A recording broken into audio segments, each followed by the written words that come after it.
और महामारी कानून है क्या, कब बना, इसमें क्या प्रावधान है, इसके तहत क्या हो सकता है, आइए आपको हम समझाते हैं 20 सेकंड में। महामारी कानून क्या है? इस कानून के तहत महामारी की रोकथाम की जाती है। खतरनाक बीमारी को फैलने से रोकने के लिए कानून है। एहतियातन कानून के तहत जरूरी कदम उठाए जाते हैं। कानून का उल्लंघन करने वालों पर कार्रवाई होती है, जुर्माना या सजा या फिर दोनों हो सकता है।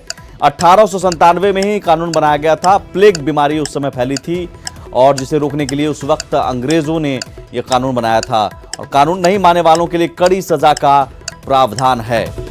जाहिर है एहतियात भी बरते जा रहे हैं, जागरूकता भी जरूरी है, लेकिन अब कानून का भी सहारा लिया जा रहा है कोरोना से लड़ने के लिए। इस बीच बिहार में कोरोना वायरस को लेकर सरकार गंभीर है। एहतियातन भीड़ भाड़ वाले जगहों पर सावधानी बरती जा रही है। शैक्षणिक संस्थान बंद कर दिए गए हैं। हालांकि सरकारी आदेश की तामील करने में खुद महकमा ही लापरवाह दिख रहा है। आखिर क्या है राजधानी पटना के ऐसे विभागों का हाल, देखिए हमारी खास रिपोर्ट। कोरोना को लेकर हर तरफ सावधानी बरती जा रही है। पटना नगर निगम सफाई कर्मियों को मास्क देने का दावा कर रहा है, लेकिन कूड़ा उठाने वाली गाड़ियों के ड्राइवर को मास्क तक नहीं मिल रहे। न्यूज 18 की पड़ताल में नूतन अंचल दफ्तर में लापरवाही दिखी। किसी भी व्यक्ति को अगर आप देखें तो मास्क नहीं लगा है, किसी के पास कुछ नहीं है। अभी कूड़ा लेकर के आ रहे हैं, मास्क नहीं लगाए हैं। मास्क नहीं मिला तो हम कहां से लगाएंगे। इधर कोरोना के खतरे को देखते हुए बिहार सरकार ने पटना के होटल पाटलिपुत्र अशोक को आइसोलेशन सेंटर में तब्दील कर दिया है। संदिग्ध मरीजों को अब यहां ऑब्जर्वेशन में रखा जाएगा। जहां मैं मौजूद हूं, ये पाटलिपुत्रा अशोक होटल है पटना का, और उसे आइसोलेशन सेंटर के रूप में डेवलप कर दिया गया है। आप यहां पर देखिए किस तरह से इसकी सफाई की जा रही है। चूंकि ये होटल लगभग साल भर से बंद था, पर्यटन विभाग के अंतर्गत ये होटल आता है और इसे बंद कर दिया गया था कुछ वजहों के कारण, और उसके बाद से ये 1 साल से बंद था। लेकिन अभी देखिए यहाँ पर साफ सफाई और तमाम चीज़ें की जा रही है ताकि जो इस तरह के मरीज जो आएंगे, जो कोरोना से हो सकता है कि प्रभावित हो या संदेह हो उन पर, उन्हें इस जगह पे रखा जाएगा। वैसे बिहार सरकार ने तमाम विभागों में कम से कम कर्मी से काम चलाने की व्यवस्था भी बनाई है, जिसका असर दिख रहा है। न्यूज 18 की पड़ताल में उद्योग विभाग में आधे कर्मी ही ड्यूटी पर तैनात दिखे। हम कैमरा में आग्रह करेंगे दिखाने का कि जो निर्देश जारी किया गया है उसके हिसाब से अल्टरनेट डे कर्मचारी पहुंचेंगे, तो बिल्कुल उसी दिशा निर्देश पे बिहार सरकार चल रही है। सरकार के आदेश के बाद तमाम शैक्षणिक संस्थान बंद हैं। राजधानी में कोचिंग सेंटर में ताला लटका है। जहां कभी छात्रों की भीड़ रहती थी, वहां आज सन्नाटा पसरा है। सभी लॉज बंद हैं और निश्चित रूप से कोचिंग व्यवसाय पर जितना असर पड़ा है उतना ही स्टूडेंट्स को भविष्य का डर सता रहा है, क्योंकि कोरोना वायरस को लेकर एहतियातन कदम उठाते हुए सरकार ने सभी संस्थानों को बंद रखने का आदेश जारी कर दिया है। मैं मेडिकल का छात्र हूं। अगले महीना 3 मई को मेरा नीट का एग्जाम है और अभी सारे कोचिंग बंद कर दिए गए हैं। तो कोरोना वायरस के संक्रमण से बचाव के लिए सरकारी कवायदों ने जनजीवन को बुरी तरह प्रभावित किया है। सबसे ज्यादा परेशानी छात्र छात्राओं को हो रही है, क्योंकि सिर पर परीक्षाएं हैं। ऐसे में स्टूडेंट्स को अपने भविष्य की चिंता सता रही है। तो कोरोना को लेकर एक और जहां पूरे बिहार में जागरूकता अभियान चलाने के साथ ही जगह जगह मेडिकल कैंप खोले गए हैं, वहीं पटना जंक्शन पर कुछ लापरवाही देखने को मिली। न्यूज 18 की टीम ने जब पटना जंक्शन का जायजा लिया तो वहां एक भी डॉक्टर नजर नहीं आए। पटना जंक्शन का जायजा लिया हमारे सहयोगी संजय कुमार ने। न्यूज 18 की टीम इस वक्त पटना जंक्शन के प्लेटफॉर्म नंबर 1 पर है और यहाँ पर एक पोस्टर जो है वो जरूर दिख रहा है। कोरोना वायरस के बारे में लोगों को जानकारी तो जरूर दी गई है। ये पोस्टर जो है आईडीएसपी की तरफ से लगाया गया है, जिला स्वास्थ्य समिति पटना की तरफ से। लेकिन इसके अलावा अगर पटना जंक्शन की बात करें तो कहीं से कोई मेडिकल टीम देखने को नहीं मिल रही है, कोई जांच की सुविधा भी यहाँ नहीं देखने को मिल रही है। जबकि यहाँ पर ट्रेन से प्रतिदिन हजारों की संख्या में लोग पहुँचते हैं और अगर उसमें से कोई इफेक्टेड होता है तो भला उसकी जाँच कैसे होगी, यह बात समझ से परे है। कोरोना को लेकर जिस तरीके से अवेयरनेस प्रोग्राम चलाए जा रहे हैं पटना जंक्शन पर, आप कितनी देर से बैठे हैं यहाँ पे? मैं 8 बजे से बैठा हूँ। कोई एक भी डॉक्टर दिखा है ऑनेस्टली स्पीकिंग? मैं 8 बजे से तो नहीं देखा किसी डॉक्टर में। वैसे साफ सफाई हो रही थी, ये देखा, अभी डॉक्टर नहीं देखा। सपोज जो ट्रेनें आ रही हैं उसमें अगर सस्पेक्टेड लोग हों तो उनकी जांच के लिए यहाँ पर मेडिकल टीम की तो जरूरत पड़ती है, लगता है आपको? हाँ, ऐसा तो होना चाहिए सर। जिस तरह की हालत है इस समय देश में, ऐसा तो होना चाहिए। गनीमत ये रही कि आज पटना जंक्शन पर सफाई कर्मियों ने तकरीबन 2 घंटे तक स्ट्राइक कर दी थी और इस हड़ताल की वजह से सफाई का सारा काम भी ठप पड़ गया था। हालांकि कोरोना को लेकर जिस तरीके से रेलवे प्रशासन अपनी सतर्कता और तमाम काम करने का दावा कर रहा है, वैसे में जो कॉन्ट्रैक्टर थे वो आनंद फानंद में मौके पर पहुंचे और जो स्ट्राइक पर गए थे, जो लेबर थे, उनको किसी तरह से समझाया गया। लेकिन कुल मिलाकर अगर पटना जंक्शन की स्थिति देख लें तो जिस तरीके की मुकम्मल व्यवस्था यहाँ होनी चाहिए थी वो फिलहाल देखने को नहीं मिल रही है। कैमरा पर्सन अजय दुबे के साथ संजय कुमार, न्यूज़ 18 पटना।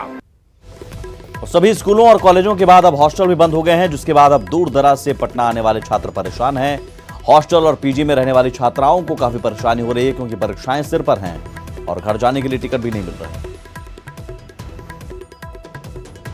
तो हो रही है अब हमारा एग्ज़ाम एसएससी का एग्ज़ाम है, अब वो हम लोग दे नहीं पा रहे हैं। उस वजह से अचानक से गवर्नमेंट की तरफ से ऑर्डर आ गया है कि हॉस्टल बंद कर देने का, तो अचानक से टिकट भी नहीं मिल रही है घर जाने के लिए, तो उस चीज़ का दिक्कत तो है। बट एक तरफ से ठीक भी है कि घर जा रहे हैं, बट दिक्कत तो है। अभी जस्ट आए होली का छुट्टी से, तो दिक्कत तो है, टिकट्स में बहुत दिक्कत हो रहा है। अभी ट्रेन के ट्रैवलिंग भी नहीं करना चाहिए कोरोना वायरस केस में, लेकिन अभी करना पड़ रहा है। चलने की तैयारी कर रहे हैं क्योंकि हमें नेक्स्ट एक्सपेक्टेशन था कि हॉस्टल भी बंद होगा, बट मतलब गवर्नमेंट के ऑर्डर से हॉस्टल भी बंद हो गया। अभी रिसेंटली हम लोग आए थे और उनको नहीं बंद करना चाहिए, क्योंकि सबसे ज़्यादा गैदरिंग प्लेस पे ये सब चीज़ हो रहा है, वो जबकि ट्रेन में सबसे ज़्यादा है, तो ये चीज़ नहीं बंद करना चाहिए। क्योंकि हम अभी यहाँ से वहाँ जाएंगे, वो सबसे ज़्यादा मतलब वहीं पे सबसे ज़्यादा प्रॉब्लम होगा। यहाँ पे मतलब अच्छे से रहते वो ज़्यादा सही रहता, क्योंकि घर जाने का खुशी भी है और सफ़र करना पड़ रहा है हम लोग को बहुत ज़्यादा, और हम लोग का एग्ज़ाम भी है, उसकी वजह से हम लोग को एग्ज़ाम छोड़ना पड़ेगा। और पटना में न्यूज़ 18 की खबर का बड़ा असर हुआ है। कोरोना को लेकर कल हमने रिपोर्ट दिखाई थी, जिसमें मीठापुर बस स्टैंड पर काफी गंदगी दिख रही थी और कोरोना को लेकर कोई प्रशासनिक व्यवस्था नहीं थी, जिसके बाद आज जिला प्रशासन हरकत में आया है और बस स्टॉप पर हर एक बस को सैनिटाइज किया जा रहा है। तस्वीरों में आप देख सकते हैं कैसे सभी बसों को सैनिटाइज किया जा रहा है। यहाँ खुद पटना नगर निगम के अधिकारी भी मौजूद हैं। बसों में स्प्रे करा रहे हैं ताकि जो बाहर ये एक्चुअली फैलता है इसी वजह से है, जहाँ पर हम लोग ज़्यादातर यूज करते हैं, जहाँ हैंड को से पकड़ते हैं, चाहे वो चेयर का हैंड हो या फिर बस को पकड़ चढ़ने में जो रॉड इस्तेमाल किया जाता है, उन सभी जगहों पर हम लोग स्प्रे कर रहे हैं ताकि जो भी कोरोना के वायरस होंगे जो बाहर से लोग आ रहे हैं वो उसको ख़त्म करने के लिए, क्लीन करने के लिए। कितनी टीमें आपके काम कर रही हैं? यहाँ हम लोग की 6 टीमें हैं। कहाँ कहाँ? 6 लोगों की एक टीम ही है। अच्छा। आज हम लोग बस स्टैंड को ही पहले कवर कर रहे हैं। और क्या क्या कहाँ कहाँ जाने का? उसके बाद है जितने भी थाने हैं या फिर खेल परिसर है, पाटलिपुत्रा खेल परिसर, अंचल कार्यालय है, पोस्ट ऑफिस है, जहाँ के लोगों का आवागमन ज़्यादा है, उन स्थानों पर करना है। कोरोना वायरस की वजह से जहां बाजार पूरी तरह प्रभावित नजर आ रहा है, वहीं बिहार का सबसे प्रसिद्ध व्यंजन लिट्टी चोखा भी लोगों को इन दिनों पसंद नहीं आ रहा है। राजधानी के मौर्या कॉम्प्लेक्स में भी पूरी तरह सन्नाटा पसरा है और लिट्टी चोखा बेचने वाले दुकानदार मायूस है। जो बीमारी चला इस टाइम बीमारी का कारण कोई आ नहीं रहा है। हम लोग सुबह से बैठे हुए हैं, काम धंधा है नहीं, मालिक भी रात में पैसा देने में किचिर किचिर करता है। हम लोग कहाँ से खाएंगे, क्या करें, कुछ समझ में आता नहीं। लिट्टी चोखा तो काफी प्रसिद्ध है। बिल्कुल ही 10-12 हज़ार रुपये का दुकानदारी है, सुबह से 400-500 रुपये का भी अभी तक नहीं कर पाए। मालिक देखता है, गुस्साता है, तो हम लोग क्या कर सकते हैं। तो गर्म कर रहे हैं, ग्राहक आ रहे हैं? नहीं सर, नहीं आ रहे हैं ग्राहक। बहुत तो लिट्टी चोखा काफी बिक्री होती है। होता था लेकिन अभी नहीं हो रहा है, बहुत कम आ रहा है ग्राहक। असर पड़ रहा है बाजार, बहुत असर पड़ रहा है। कोरोना वायरस के कारण नहीं मार्केट चल रहा है, असर पड़ा है, बहुत असर पड़ा है मार्केट में। कब तक ठीक होने को मिलेगा? भैया अब जैसे अब होगा उपाय, किसी की तरह सरकार करेगा तब तो कोई उपाय होगा। क्योंकि बीमारी ऐसा है कि सर पता चला है कि आधा फेफड़ा खत्म हो जाता, जब जाके पता चलता है कि ये प्रॉब्लम है। कोरोना वायरस को भगाने के लिए मेडिकल ट्रीटमेंट के साथ साथ टोटके का भी इस्तेमाल किया जा रहा है। पटना के महावीर मंदिर में लोगों को कोरोना से बचाने के लिए मंदिर प्रबंधन की ओर से एक पुड़िया दिया जा रहा है। उस पुड़िये में क्या क्या है और उस पुड़िये से कैसे लोग कोरोना से बचेंगे, महावीर मंदिर में दुकानदार और श्रद्धालुओं से बात की संवाददाता संजय ने। एक चीज़ जो है वो खासतौर पर मैं दिखाना चाहूँगा, जो श्रद्धालु हैं उनको जो नैवेद्य है उसके साथ ये एक पुड़िया दिया जा रहा है। ये पुड़िया है वो जो डिस्ट्रीब्यूट किया जा रहा है श्रद्धालु हैं उनके बीच, प्रसाद के साथ दिया जा रहा है। ये जो पुड़िया है इसमें क्या है? जो कोरोना वायरस को जो बचाने के लिए उसमें जावित्री, इलायची, कपूर और लौंग है, वो जो उसको स्वाद आता है, वो जो वायरस अपना अटैक करता है ना, उसको बचाने के लिए उसको पैकेट में रखना है। आयुर्वेदिक का है। ऐसा कितना पुड़िया टोटल कितना आप लोगों ने तैयार किया है? अभी है हम लोग के पास 1000 से ऊपर है। जो भक्त लोग आ रहा है उसको लड्डू के साथ उसको दे रहा है सब। ये पर डे आप लोग हाँ पर डे दे रहा है। जब तक इफेक्ट रहेगा तब तक। हाँ तब तक 3 दिन से अभी दे रहा है, जब तक देना है वो तो देते रहे। इन्होंने बताया कि कोरोना के इफेक्ट से बचाने के लिए ये पुड़िया जो है इसमें लौंग समेत तमाम चीजें जो है वो रखी गई हैं और श्रद्धालुओं के बीच वो डिस्ट्रीब्यूट किया जा रहा है। निश्चित तौर पर एक अनोखी और अच्छी पहल कोरोना से बचाव के लिए। आप भी अगर महावीर मंदिर पहुंचते हो भगवान के दर्शन के लिए तो इस पुड़िया को लेना आप न भूलें। इस तरह की जो पहल हुई है ये कैसा लग रहा है? जो पहल बहुत अच्छा पहल है, ये पहल बहुत अच्छा है। इसके लिए हम मंदिर संस्थान को बहुत धन्यवाद देते हैं। मंदिर प्रबंधन के लोगों ने बताया कि 1000 की संख्या में ये पुड़िया तैयार की गई है और लगातार 3 दिनों से इसका वितरण किया जा रहा है। आने वाले दिनों में जब श्रद्धालु यहाँ पहुँचेंगे, आप निवेदन जब खरीदें, प्रसाद खरीदें तो इस पुड़िया को लेना न भूलें, क्योंकि बचाव ही सबसे बेहतर उपाय है। कैमरा पर्सन अजय दुबे के साथ Sanjay Kumar, news 18 Patna. Corona virus को लेकर हर कोई सतर्क है। ये बीमारी ना हो उसके लिए हर कोई अपने अपने तरीके से बचाव में लगा हुआ है। पटना के जिम में जिम ट्रेनर महिलाओं बच्चों को विशेष ट्रेनिंग दे रहे हैं जिससे उनकी शारीरिक क्षमता बढ़ सके। पटना के एक जिम का जायजा लिया हमारे सहयोगी आनंद अमृतराज ने। कोरोना वायरस को भगाना है, कोरोना वायरस से लड़ना है, बिल्कुल इसी थीम पे पटना के जिम में कुछ लड़कियां हैं जो तैयारी कर रही हैं और जिम के जो ट्रेनर हैं वो बच्चों को ट्रेनिंग दे रही हैं, महिलाओं को ट्रेनिंग दे रही हैं और ये बताने की कोशिश कर रही हैं कि कोरोना वायरस से कैसे बचाव करना है, क्या कुछ उपाय करना है, क्या कुछ प्रिकॉशन लेना है। और इस वक्त आप देख रहे हैं कि कई सारी महिलाएं हैं, कई सारे छोटे छोटे बच्चे हैं जो ये सीख रहे हैं कि जो कोरोना वायरस में जनरली देखा जाता है कि सर्दी खांसी होता है, उसके बाद फीवर होता है, तो सर्दी खांसी ना हो इसके लिए जिम में खास ट्रेनिंग दी जा रही है। और ये ट्रेनिंग क्या है, जो जिम की संचालिका हैं चुमकी जी, हम इन्हीं से बात करते हैं। सांस को ज़्यादा एकदम लंग्स को अंदर में ब्रीथ भर लेंगे, जितना सांस है हम लोग भर लेंगे।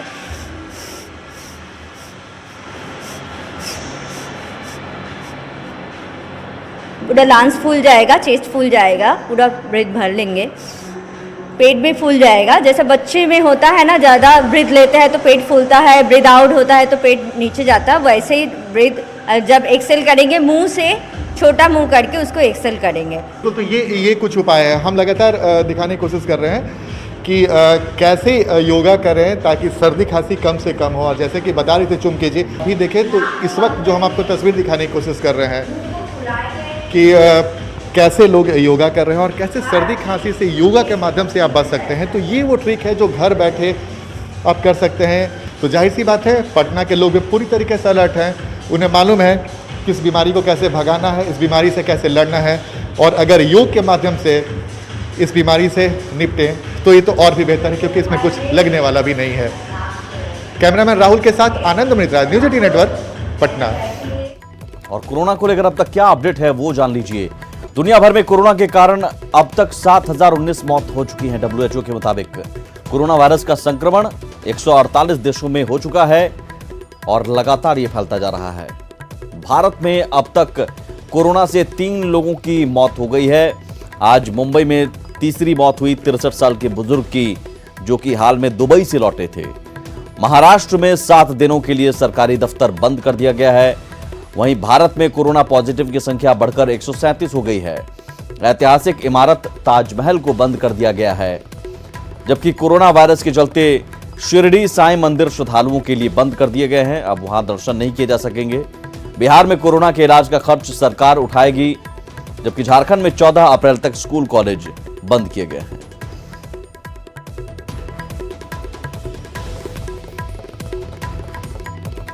आगे बढ़ते हैं। निर्भया कांड के दोषियों ने फांसी टलवाने का एक नया पैंतरा अपनाया है। 4 दोषियों में से एक अक्षय ठाकुर की पत्नी ने औरंगाबाद के परिवार न्यायालय में तलाक की अर्जी दी है। तलाक की अर्जी रामलाल शर्मा की अदालत में दायर की गई। अपनी तलाक अर्जी में अक्षय की पत्नी ने कहा कि उसके पति को गैंगरेप मामले में दोषी ठहराया गया है और उन्हें फांसी दिया जाना है, इसलिए मुझे तलाक चाहिए। हालांकि उसने अपने पति को निर्दोष भी बताया। इस मामले में कोर्ट ने सुनवाई की तारीख 19 मार्च को मुकर्रर की है। बता दें कि औरंगाबाद के नबीनगर प्रखंड के गांव लहंगकर्मा का रहने वाला अक्षय ठाकुर निर्भया रेप कांड के 4 दोषियों में से एक है, जिसे 20 मार्च को फांसी दी जानी है। तलाक लेना इसलिए चाहती हूँ कि मेरे पति निर्दोष है और मेरे पति को निर्दोष होते हुए भी उनको मौत की सजा दी जा रही है। तो निर्दोष होते हुए जब उनकी मौत की सजा दी जा रही है तो मैं इस तरह विधवा के रूप में मैं जीना नहीं चाहती हूँ, मैं इसीलिए तलाक ले रही हूँ। विवाह अधिनियम धारा 13(2)(2) के अंतर्गत अपने पति से तलाक के लिए अर्जी फाइल किया। उसका स्पष्ट कहना है तो वैसे तो उसका पति निर्दोष है, लेकिन न्यायालय के दृष्टिकोण में अगर वह दोषी है तो उसको विधि द्वारा एक अधिकार प्राप्त है कि बलात्कारी की पत्नी तलाक ले सकती है। तो वो बलात्कारी की विधवा के रूप में जीवन गुजर बसर करने को तैयार नहीं है। इसी कारण विधि द्वारा प्रदत्त अधिकार का प्रयोग करते हुए परिवार न्यायालय में उसके द्वारा ये अर्जी लगाया गया है, जो 19 तारीख को सुनवाई होती है। दरभंगा के सांसद गोपाल जी ठाकुर के नेतृत्व में मिथिलांचल के सांसदों ने प्रधानमंत्री नरेंद्र मोदी से मुलाकात की और उन्हें मिथिला के लोगों की भावनाओं से अवगत कराया। सांसद ने दरभंगा में बन रहे एम्स के उद्घाटन और विद्यापति एयरपोर्ट के लोकार्पण के लिए प्रधानमंत्री को आमंत्रित किया। सांसदों ने प्रधानमंत्री से आग्रह किया कि मिथिलांचल को बाढ़ की से स्थायी रूप से निजात दिलाई जाए। इसके अलावा पुनौरा धाम और सीतामढ़ी को रामायण सर्किट से जोड़ने की मांग भी की गई।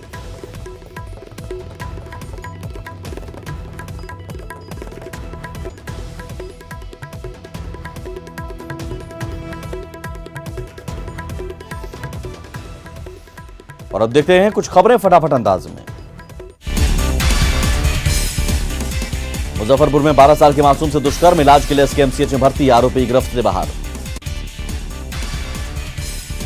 छपरा में युवती का शव बरामद, पहचान छिपाने के लिए एसिड से जलाया गया चेहरा, अब तक शिनाख्त नहीं। गोपालगंज में सड़क हादसे में एक व्यक्ति की मौत, NH 28 पर लगा लंबा जाम, मृतक की शिनाख्त नहीं। पूर्णिया से एक महिला 5 दिनों से लापता, परिजनों ने ससुराल वालों पर लगाया हत्या का आरोप। लड़के वालों ने कहा प्रेमी के साथ फरार हुई महिला। लखीसराय में कोरोना के खौफ के बावजूद डॉक्टर ड्यूटी से नदारत, डीएम ने लिया सदर अस्पताल का जायजा, गैर मौजूद डॉक्टरों पर कार्रवाई की बात।